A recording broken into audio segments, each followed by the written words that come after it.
Yes. President, why the tariffs against China now? And are you concerned about the nosedive in Dow today? No, I'm not concerned about that at all. I expected that a little bit because people don't understand quite yet about what's happened. We've taxed China on $300 billion worth of goods and products being sold into our country, and China eats it because they have to pay it, because what they do is they devalue their currency and they push money out. Our people haven't paid. As you know, we're also charging them 25% on $250 billion. So we're taking in many billions of dollars. There's been absolutely no inflation, and frankly, it hasn't cost our consumer anything. It costs China. Now, what has happened is a lot of companies are moving out of China so they can, avoid, and China's had a rough this is their worst year in 27 years, according to yesterday's Wall Street Journal. I don't want that. But when my people came home, they said, we're talking, we have another meeting in early September. I said, that's fine. But in the meantime, until such time as there's a deal, we'll be taxing them. We're getting very good numbers from the border. The 21,000 soldiers supplied by Mexico, and I want to thank Mexico. They're doing a great job. The numbers are way down at the border. On North Korea, sir, on North Korea, they apparently just launched their third missile in about a week. Is Kim testing you? I think it's very much under control. Why do you say that, Very sir? much under control. Will you start negotiations again, sir? Well, what would you say it is? Let me ask you a question.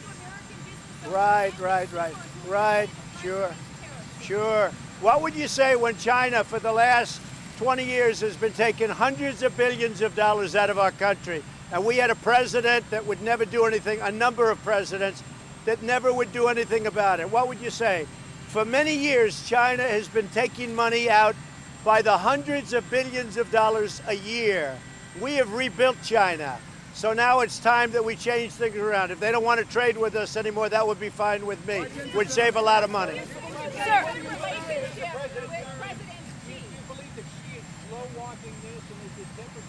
No, I don't know. I think President Xi, who's somebody I like a lot, I think he wants to make a deal, but frankly, he's not going fast enough. He said he was going to be buying from our farmers. He didn't do that. He said he was going to stop fentanyl from coming into our country. It's all coming out of China. He didn't do that. We're losing thousands of people to fentanyl, and this was time. And very importantly, for many years, you know this better than anybody, you've been covering it for a long time. For many years, China has been taking out hundreds of billions of dollars a year and rebuilding China. It's time that we rebuild our country. Do you still trust him, sir? Do you still trust Xi? And you know, the one thing I have to say, and you have to say this, what China is doing is they're devaluing their currency and they're pumping money out like they've never done before, and they're paying for these tariffs. We're not. Do you still trust President Xi? Do you still trust him? Are you concerned by reports that the Chinese army may be preparing to intervene in Hong Kong against demonstrators? And what do you say to the accusation that the U.S. is somehow behind? Well, something's probably happening with Hong Kong, because when you look at, what's going on, they've had riots for a long period of time, and I don't know what China's attitude is. Somebody said that at some point they're going to want to stop that, but that's between Hong Kong and that's between China, because Hong Kong is a part of China. They'll have to deal with that themselves. They don't need advice. Mr. President, did the U.S. government, sir, Mr. President, sir, You put a date of September 1 on these tariffs. Are you giving Xi a chance to negotiate? No. September 1. The reason is it takes a long time for the ships to come over, and it's a period of time. So I'm giving a 4-week period of time before the tariffs go on. But we're now taking in tariffs on 10% on over $300 billion and 25% on $250 billion. And it's been proven that our people are not paying for those tariffs. so do you still trust President Xi, sir? Go ahead.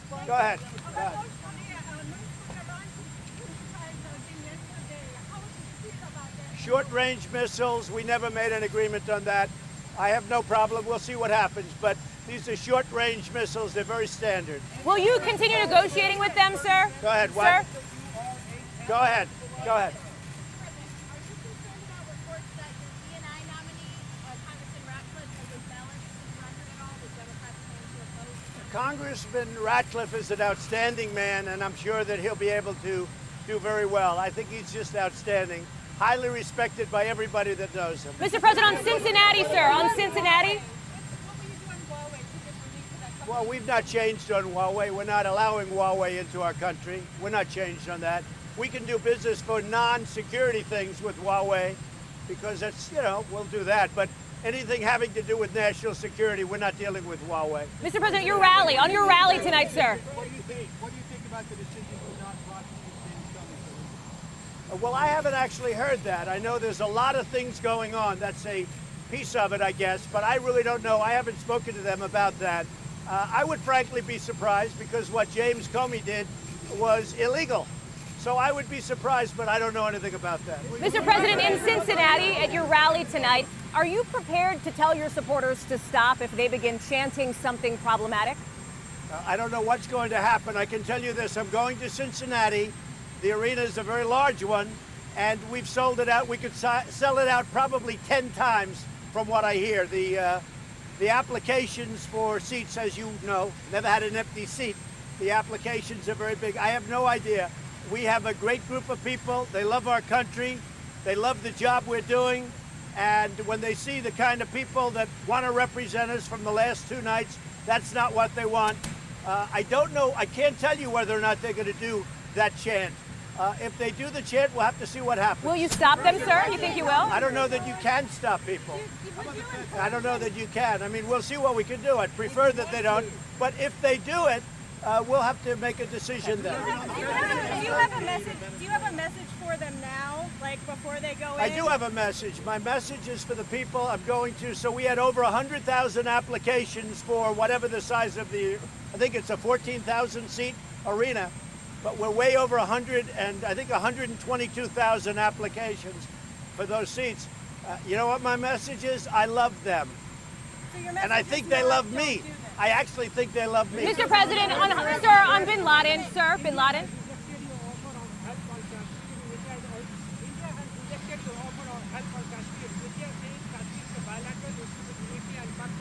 Have they accepted the offer or not? Well, that's up to, it's really up to Prime Minister Modi. And I met with Prime Minister Khan. I got along great with, I think they're fantastic people. Khan and Modi, I mean, I would imagine they could get along very well. But if they wanted somebody to intervene or to help them, and I spoke with Pakistan about that, and I spoke frankly to India about it, but that's been going on, that battle, for a long time. Mr. President, But if somebody, if I can, if they wanted me to, I would certainly intervene. Yeah. Sir, was the U.S. government involved in the death of Hamza bin Laden? I can't comment about that, but he was very threatening to our country. He was saying very bad things about our country. I will let you make your own comment about it. Can you share anything about it? about I don't comment, but I will say Hamza bin Laden was very threatening to our country. And you can't do that. But as far as anything beyond that, I have no comment. Mr. President, Robert Mueller said last week that Russia is interfering in U.S. elections right now. Did you raise that with Vladimir Putin? Oh, you don't really believe this. Do you believe this? He said it last week. Did you raise that with President Putin yesterday? We didn't talk about that. I spoke with President Putin of Russia yesterday. They're having massive fires in their forests. They have tremendous, I've never seen anything like it. It's very big. I just offered our assistance because we're very good at putting out forest fires, frankly. And if they should need it, I offered our assistance. We had a good talk, a short talk, but a good talk. And I think he appreciated it. So we would be able to help them. These are massive fires like I haven't seen. That was the primary importance of the conversation. And I think they very much appreciate it. Sir, on the Fed, sir. Mueller said right now he believes Russia is interfering in the election. Well, I watch Mueller. I'm not sure Mueller knows what's going on. You want to know the truth. But all I do know is he said no collusion with us, no collusion, and ultimately no obstruction, because it led to no obstruction by a very smart group of people, including our Attorney General. So no collusion, no obstruction. As far as Mueller's performance, you would have to say it was maybe not so good. On the Fed, sir. Sir, on the Fed. Mr. President, on the Fed, why wasn't a quarter rate cut good enough? So our country's doing very well. We're setting records in every way, including employment, unemployment. We have now more people working in the United States than ever before. The stock market, it'll take a little hit, but it will be phenomenal because ultimately it'll be much better because of what I'm doing. Somebody should have done this with China a long time ago. They decided not to do it. They made a big mistake. But I will say this, there's never been a time in the history of our country like we have right now. The highest number of people employed, the best employment numbers for African American, Hispanic, women, for everybody. I mean, the best numbers we've ever had. Our military is being rebuilt and it's almost fully rebuilt. It's going to be at a level in a very short period of time, stronger and better than ever before with new aircraft, new missiles, new everything. Hopefully we don't have to use it. Go ahead. Jay Powell. President, what did you think of the Democratic debate last night, Biden, and specifically the charge from Congresswoman Gabbard that you're assisting Al-Qaeda? So, yeah, nobody knows what she meant by that. I think even you probably didn't like that statement, John. She doesn't know what she's talking about. If you remember, a short while ago, I defeated ISIS. We have 100% of the caliphate. So, you know, you're always going to have somebody around. Where right now we have captured over 10,000. We have 2,500 ISIS fighters that we want Europe to take because they were going back into Europe, into France, into Germany, into various places. So we have right now 2,500 ISIS that we captured. We've captured 100% of the caliphate, and we've done a big job on Al-Qaeda and everybody else. So for her to make that statement is ridiculous, frankly. Can you still negotiate, sir, with Kim Jong-un, For sir? her to make that statement is so ridiculous, and she's taken a lot of heat on it because nobody has done more against that war than I have. So we have thousands of ISIS fighters that we want Europe to take, and let's see if they take them. And if they don't take them, we'll probably have to release them to Europe. Can you still negotiate, sir? Sir, can you still negotiate with Kim after what he's done this week? Say it what? Can you still negotiate with Kim after sure, what he's done now? Sure, because these are short-range missiles. We never discussed that. We discuss nuclear. What we talk about is nuclear. Those are short-range missiles, sure. And a lot of other countries test that kind of missile also. Do you still trust President Xi? Why was the tariff 10% and not 25? And then on the Fed, you said a funny. quarter point wasn't good enough. What would be good enough for you? It's so interesting because everyone says, gee, that's so tough, and now you're saying I should have done more. Well, why Look, didn't you do more? I did more than anybody thought with the first 250 billion, and the 10% is for a short-term period, and then I can always do much more or I can do less, depending on what happens with respect to a deal. But I'm very happy the way it is right now. My people came back. They're going to meet again in September. I said, look, if you meet, that's great. But in the meantime, we're going to pay they're going to pay a tariff, and it'll be a very substantial tariff. Now, if you remember when I did the 25%, I did it in stages. And this can also be lifted ultimately in stages, or it can be taken off. But it can be lifted in stages. So we're starting at 10%, and it can be lifted up to well beyond 25%, but we're not looking to do that necessarily. But this would be done in stages. So I put on 10% on 300. It's approximately 300 billion. We already have a 25% tariff on the first 250 billion. So the 10% follows the 250 billion at 25%. Sir, Speaker Pelosi, sir. Speaker Pelosi. Go ahead. Thank you. Are you considering a blockade or quarantine of Venezuela, given the amount of foreign involvement from Russia, China, and Iran? Yes, I am. You are considering? Yes, I am. When? Yes, yes I am. Mr. President, Speaker Pelosi, sir.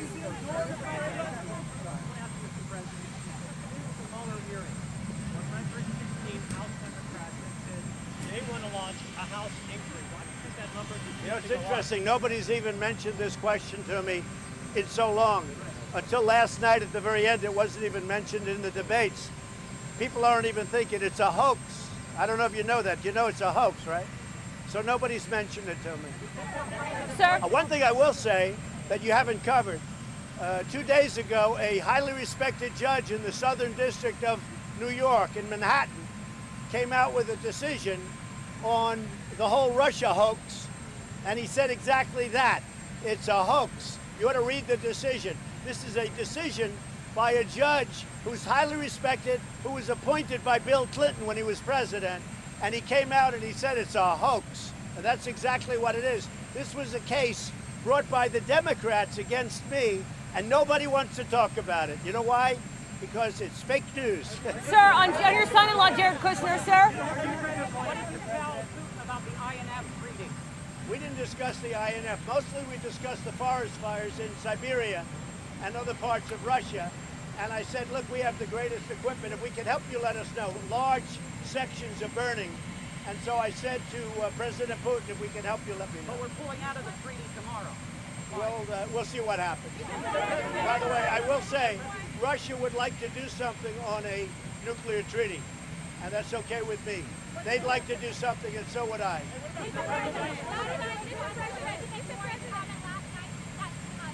Say it again. What's your response to Elizabeth Warren's comment last night that white supremacy should be considered domestic terrorism? Well, I think I've watched Elizabeth Warren, sometimes referred to as Pocahontas, with her phony try at an ancestry that she didn't have. I've watched her, and I don't know, to me she doesn't have credibility. It's possible I'll have to run against her, but everything she did was a fraud. She got into colleges, she got teaching jobs, she said she was of Indian heritage. It turned out to be a lie. So Elizabeth Warren really has a big lack of credibility. The which?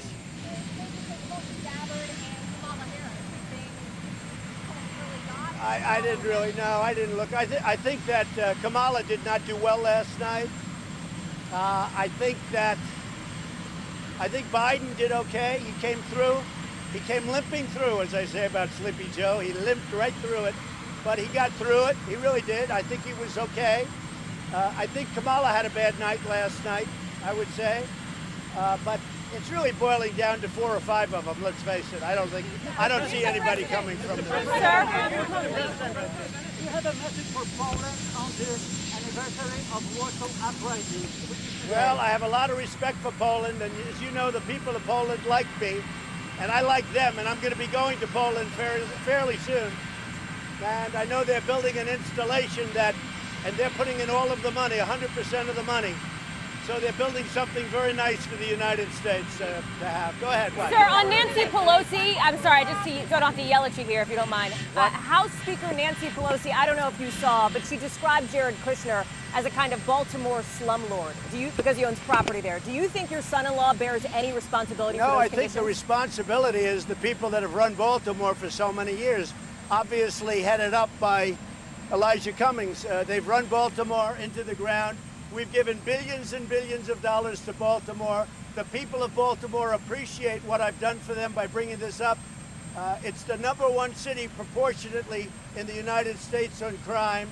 I saw a statistic where it's worse than Honduras right now. Have you spoken with Kushner? And I think what the people of Baltimore, I think they really appreciate what I'm doing. The money was stolen or misspent or wasted. And a lot of things happened, a lot of bad things. But the government for many years has been very good to Baltimore. We have to help the people. Elijah Cummings has not helped the people, but maybe at some point we'll get together and we'll get it straightened out. But what happened in Baltimore is disgraceful. And it's not only Baltimore, it's other Democrat-run cities. And you ought to report on it sometime. Mr. President, why no trade tariffs after the tariffs? Oh, wait, he's still going, still going. What?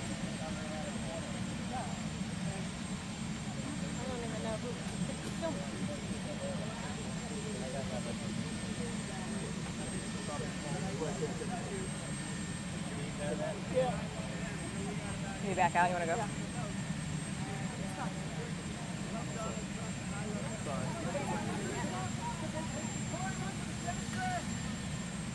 He's gone. He's going to the left. He's going to the left, all the way.